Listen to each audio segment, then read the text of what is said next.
learning. Got to get some learning. Got to find out, who am I? What am I doing here? Who am I? What am I doing here? Who am I? What am I doing here? Who am I? What am I doing here?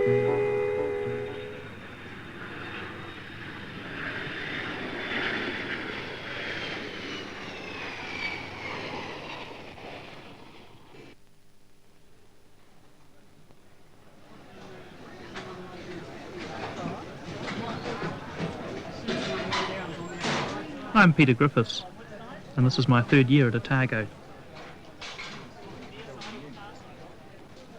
It's good to be coming back here. I know the place well by now, and I'm starting a new job. I'll be a sub-warden in my college. The money's useful, and you could say I'm putting back some of the help the senior students gave me when I started here. I'm still a bit nervous about the idea, though not as nervous as I was in my first year.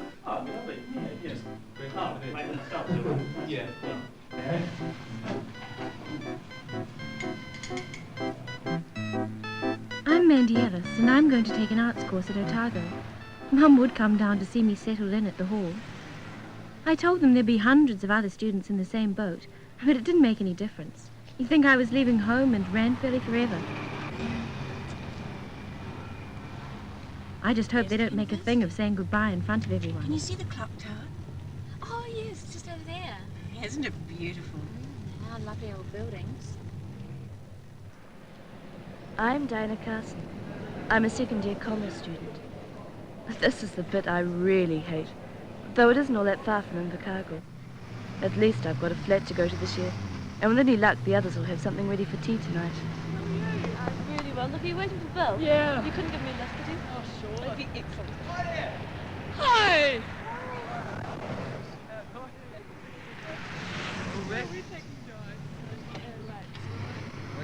I'm Graham Mandano, third-year science student. We decided to drive down all the way this time. Never again. That dozy lot slept most of the way and left me with the driving. It's good old Dunedin again.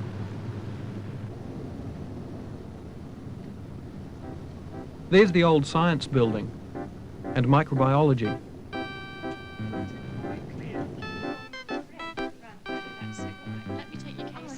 In the end, it wasn't so bad. There were lots of students arriving when we did, and Mum didn't put on a big scene. Think you know anybody on your floor? I met the warden and we got over the formalities pretty quickly. Have most of the girls arrived yet? No, they haven't arrived yet. They'll be mostly later. They gave me a separate room. It was warm and comfortable. It turned out I vaguely knew one of the girls further down our corridor. She's at Polytechnic now, and she showed me round the place and introduced me to some of her friends. Is your room like this? Yes, it's exactly the same. Here, I'll leave you with your keys. Oh, thanks a lot. And I'll come back later and show you around. Oh, okay, that's great. Thank you, Sarah. That's all right. It's got a nice view, but... Gosh, there's enough information here, and I wonder what the 3 keys are for.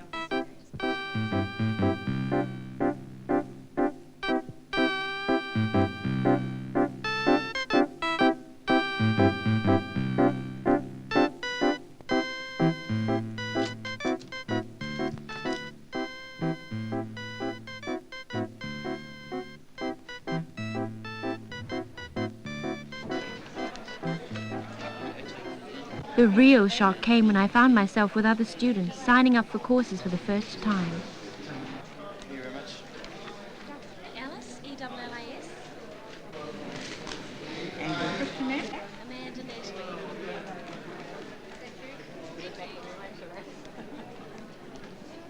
The campus seemed so big, I was sure I wouldn't be able to find my way around. You sure can, yeah. I've worked out where I am, but I'm trying to find my way to the arts building. Can you tell me how to get there?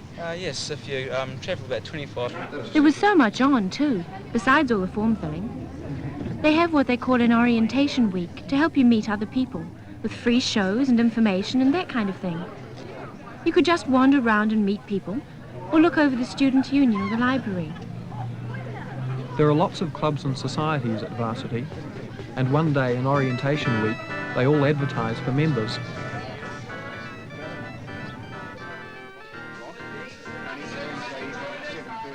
I've been with the Tramping Club for 2 years, so I wasn't shopping around. But you'll find a club for almost every interest.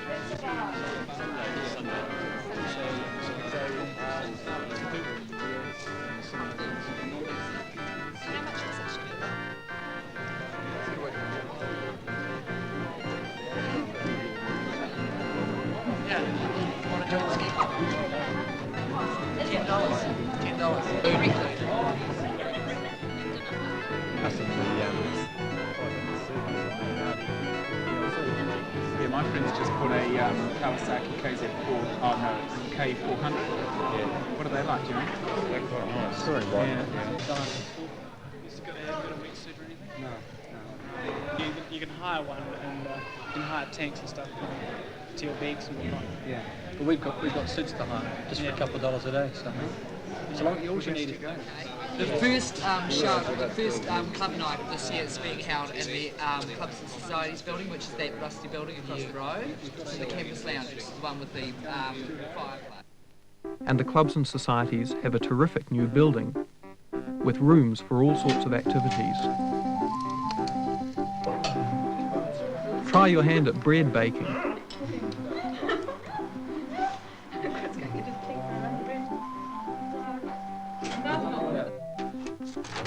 Fancy canoe building? Or what about a sauna? Good afternoon. Come on in and Thank you. You first meet the academic staff when they sign your course form. They advise you about what courses to take and then check out your progress. That's everything there. I was told they're very willing to help, but you've got to let them know when you need it. I see, Mandy, you've got an A bursary last year. Oh, that's good. So that would mean you've got no trouble about doing 4 subjects in the first year. I hope not. 4 full units. Now, what have you thought that you might like to do in your degree in the end? I'm really a bit unsure at the moment, but I think I'd like to do some teaching eventually, or something to do with travelling. So I'd really sort of like to get a broad base to start on. That's fine. I think the important thing in the first year is to make sure that you're choosing subjects which you might wish to go on into the third year to take right through your degree. I think it's important to keep your options open. I see that all the subjects you've got here listed could be taken right through to the third year. That's sensible. Well, actually, I'm wondering about changing history to drama because I'm very interested in theatre, and I thought it would tie I was in feeling well with nervous when I English. went into my advisor of Yes, that's the studies, drama unit. and when he talked about prerequisites, I didn't have a clue what he meant. Because there's a prerequisite for drama. You have to have passed 3 units of the BA degree. Then So he if you pass explained, 3 of your 4 and we units worked this out a year, program that we both thought I could it's a small manage. class and they like to have relatively senior students in it. But you could do some amateur drama this year with the students if you wish. There'll be plenty of things to do, and then if you're still interested in drama, take the unit next year. It's not just a matter of getting settled in at university. For me, and a lot of other students too, this is the first time in Dunedin itself.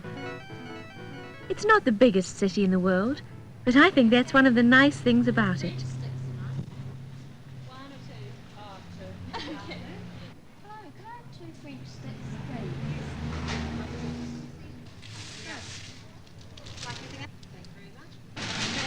Most of the people seem pretty friendly.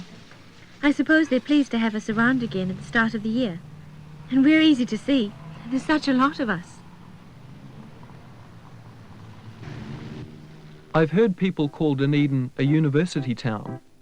I don't know whether that's true, but the university is obviously very important here.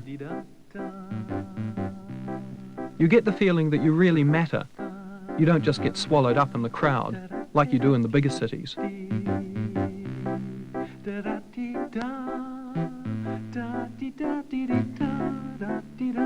I was amazed to find how much goes on in Dunedin.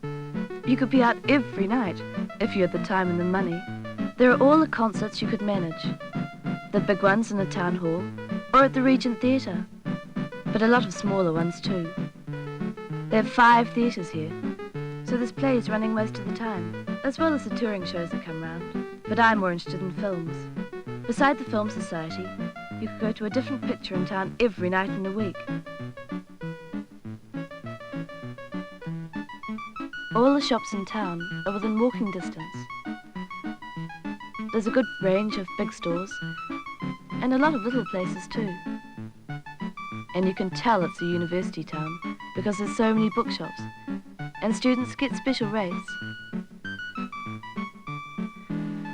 But sometimes I just wander around to look at the old buildings.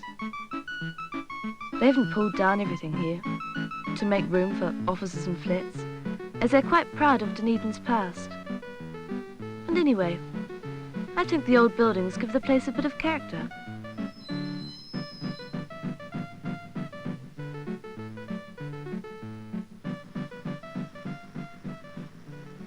This is my flat.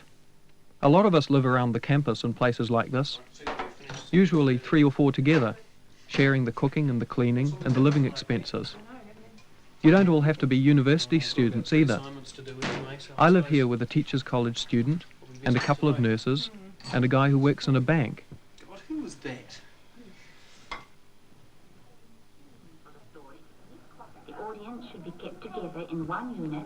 It's a good system because you get a chance to mix with other people, although I must admit things aren't always perfect.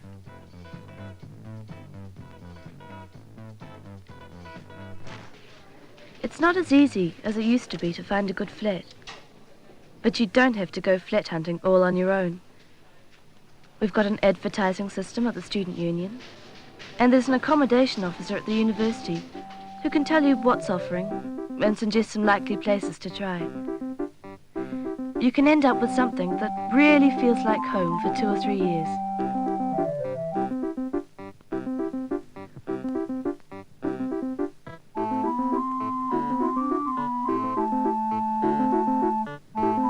I'm Jane Parker, and I do live at home. But I don't feel cut off from the university because I go there every day and it's no distance really. In fact, nowhere in Dunedin is far from the university, so I don't have to allow for much time or cost to attend classes. 7:30, but we have to be there by 7:15. And is the whole school going to be there? It's nice to work in familiar surroundings, and the family have learned to live with my study times.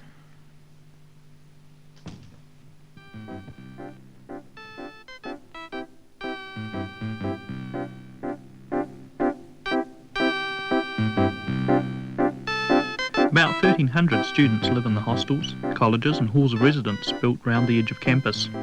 Knox, Carrington, Selwyn, Arana, Sarmond, Studham, St Mags, and of course University College, my own. They are one of the really special things about Otago, and nearly all the first years from outside Dunedin start off in one of the halls, which is what I did a couple of years ago. It's like being in a small version of the whole university, a place where lots of us, taking different subjects, can work and live in a community without having to do all the housekeeping. You get together for meals and for hops, skating trips, sports teams, and lots of other activities. But we've each got our own room where you can work or relax by yourself.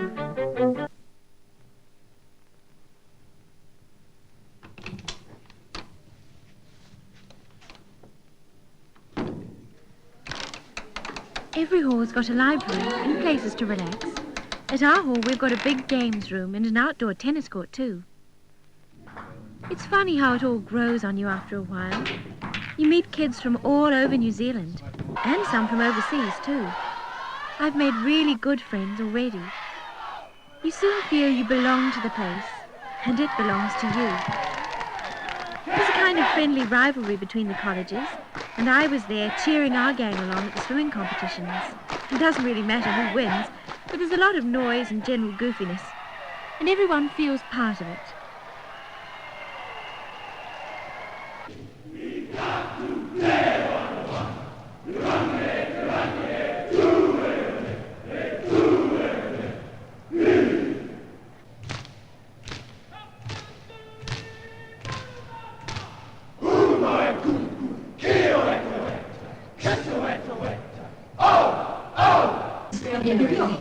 The staff mix in with everyone else, and there are senior people to help with study problems. When you're having trouble with coursework or money or boyfriends, it's good to be able to go to someone who's a bit older than you, who'll really listen and give you advice if you need it. Anyway, I'm glad I'm in one of the halls. There's been some research done that shows we've got a better chance of passing the finals, and I've got a feeling I'm going to need all the help I can get.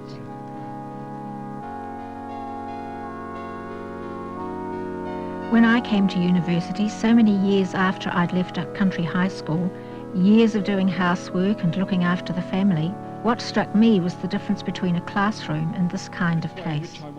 Here you're more on your own, and that sort of freedom is a side of university I really enjoy.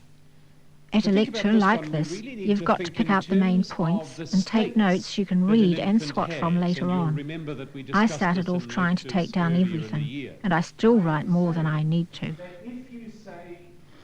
But lectures are only one side of university study. I do a lot of work on my own, at home, or in the central library. When I first came in here, I found it a very daunting place with its thousands of books, and that's not including the other special collections like the medical and law libraries. I used to waste a lot of time trying to find books. I didn't ask because I didn't want to seem ignorant, but I feel quite differently now. I've got used to managing the big catalogues, and if I still have trouble locating a book or a periodical, I'll ask the reference librarians. Instruction in schools, and I'm wondering if you could help me find the relevant material. Yes, well, if you'd like to come with me, Point in trying to pursue a single theory of investment. Sorry I'm late. That's perfectly all right. In my courses, we have regular tutorials to back up the lectures. One theory of investment? In tutorials, you meet in small groups with a staff member and talk over a problem or examine, say, a chapter of a book very closely. It's a chance to say what you think or ask a curly question. And in a good tutorial, everybody gets involved. I've been at tutorials where an argument started that went on long after the class finished.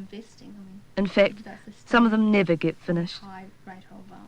Where do profits fit into all this? I mean, in a way, the best indication of future profitability is past profitability, isn't it? I mean, profits are both the means to invest and the carrot, don't you think? Yes, but I mean, investment isn't only out of retained profit, is it? There's borrowing that comes into it.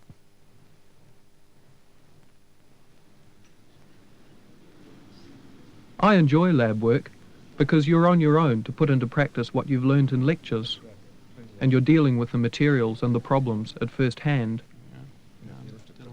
If you really get stuck, there are always demonstrators to come around and show you where you're going wrong. They also get the chore of going through our lab reports, which we write up after each experiment.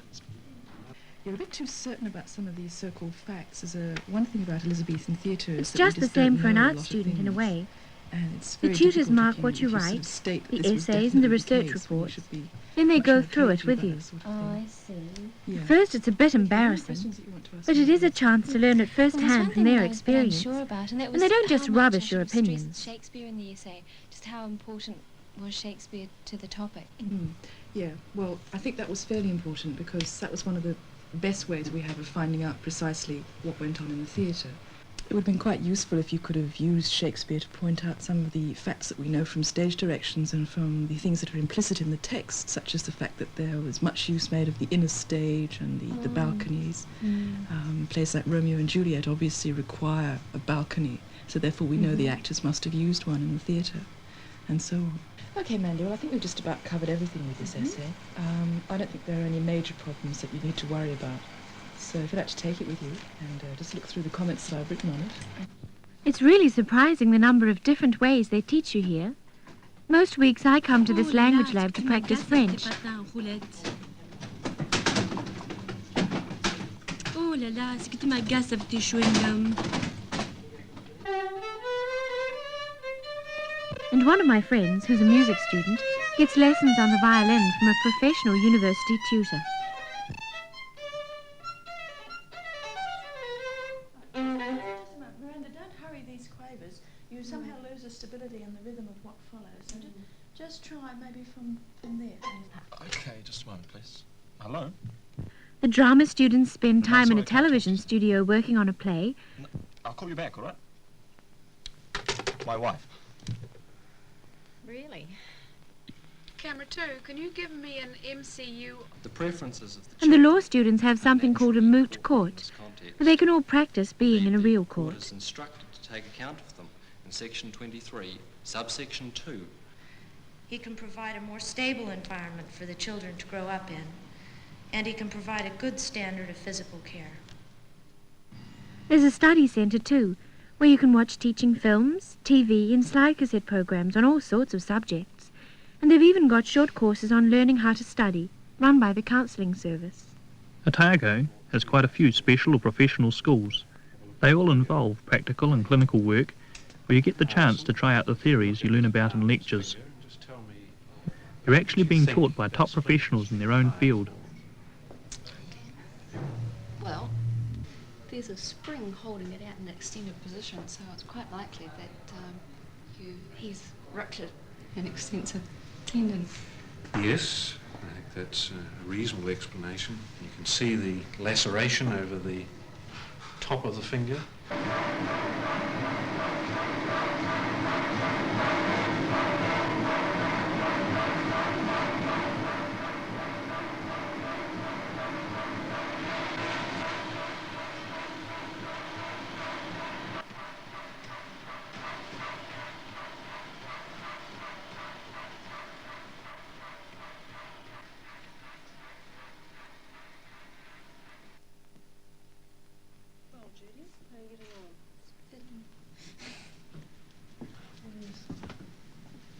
We need to take out the original seam line here and mark in a new line and put in some notches through there. Okay. And patch that little hole there. Well, Mark, I think that's a little bit bulky around there. Can you imagine what it would be like if you were a patient?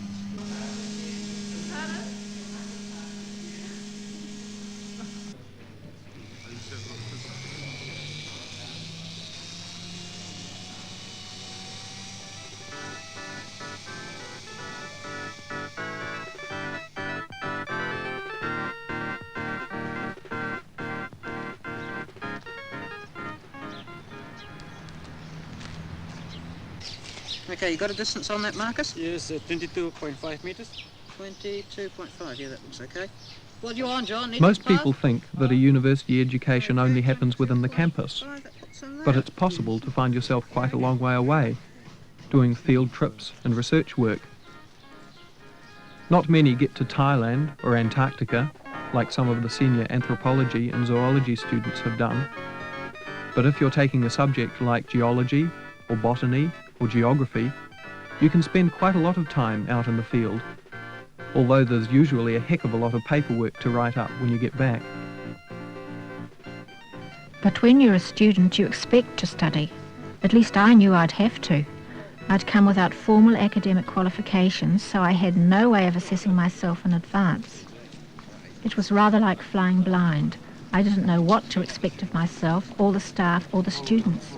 I had a suspicion that academics lived in cloud cuckoo land, and I'd been told that the students just had a holiday all year round at the taxpayer's expense. Well, I soon found out it wasn't like that at all.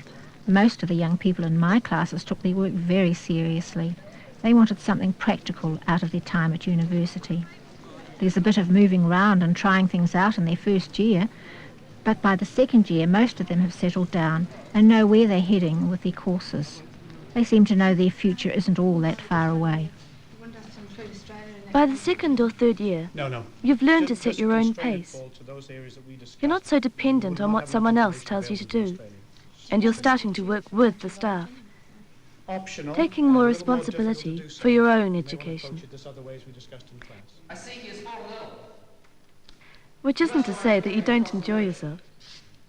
One of the things about Otago, and any university I guess, is a number of ways you can develop yourself and find new interests, new experiences. I think it's partly just because you're one of a whole bunch of people with skills and abilities coming together in one place.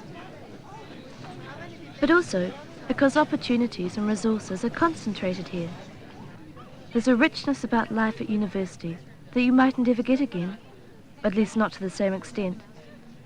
You start to get the feel of it in the University Union. This is the place where everyone meets up sooner or later. You could get a meal or watch telly, or turn up for one of the concerts or talks or lunch hour debates the Student Association organises. And in the Union, all the time you're meeting people and catching up on the news and finding out what's happening around campus and in the halls. It's really quite a place. A sort of university living room. There are lots of other things happening during the week round the campus. So many, they have to put out a weekly news sheet, as well as Critic, a student newspaper. In the winter term, for instance, you can see Lunch Hour Theatre in Allen Hall. My wife to explain it to you. Besides plays and dances and films and things, once a week there's a music concert in Marrimer Hall. I like going there. It's a beautiful little hall, set among the old university buildings. And people come from town, so it's not just a student thing.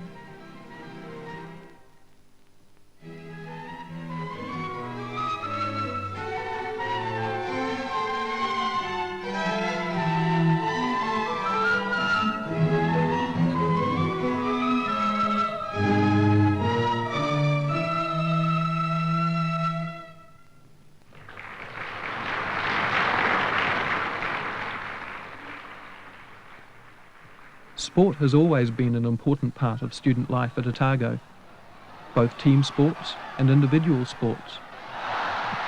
University teams regularly compete in top-grade athletics, cricket, rugby, soccer, hockey and netball. There are also the Easter and winter tournaments, when we compete with the other New Zealand universities. There are very good facilities and coaching for other sports as well.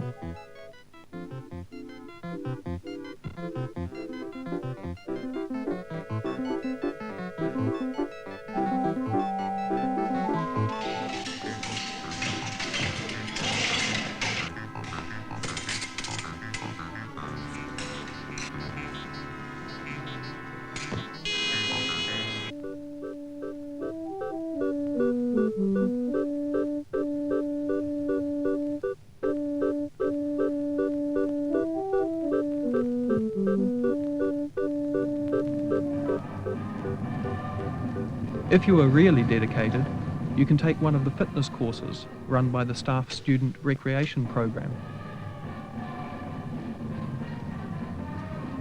There's plenty of social sport too, and if it's not your scene anyway, then you don't have to bother. From the outside, life at university sometimes looks like a bed of roses. And if everyone could cope straight off with living away from home and the pressures of study at university level, there wouldn't be much to worry about. But most of us have minor troubles at some stage or other, and some students really need outside help. The academic staff is usually very approachable, and there are student counsellors and a health service. There's a community law centre run by law students, and a university creche where students and staff can leave their children to be looked after while they work. Have you thought of things like the sort of commercial sector, the banking industry, the products and things? Don't forget about the Careers Advisory Service too. For a couple of years they helped me find some part-time and holiday work. And I'll arrange interviews with employers and dish out information about job opportunities. And that's what it all means to me. I'm after a really good job. I mean one that'll pay well and give me some satisfaction in doing it. So I see my time at Otago as a sort of investment for the future.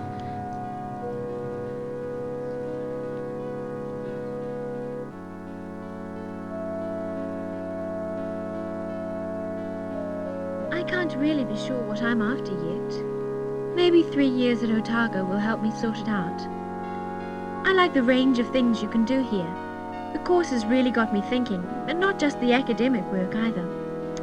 I'm making good friends at college, and I feel I'll be a richer person at the end of it all. And after all, a good general degree opens up a lot of possibilities in the job market.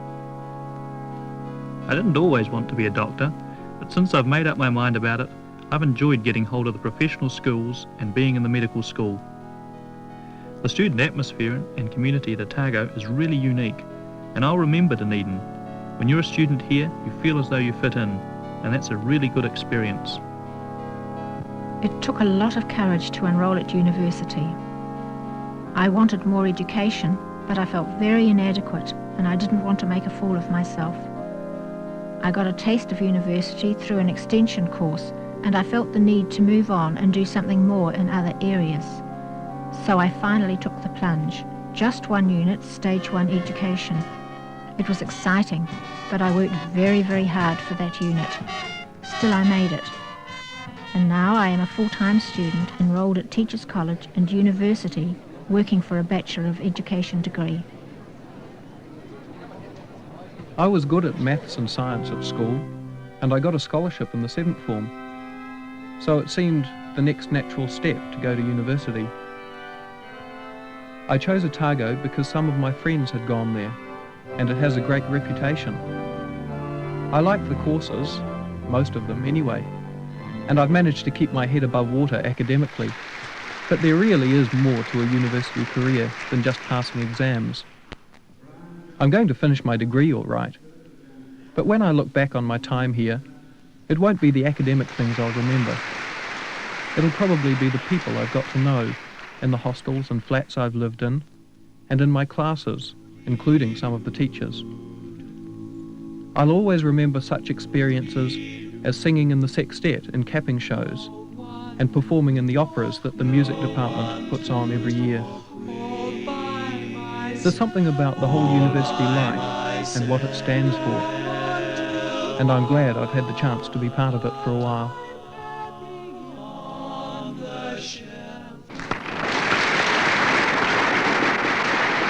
Hey, wait a minute. You haven't mentioned the weather. What weather? The weather in Dunedin. Yes, there's weather in Dunedin. You know what I mean. Oh, do you mean the way the weather changes so rapidly? Something like that. Yeah, that's it. You can turn it off now. Turn it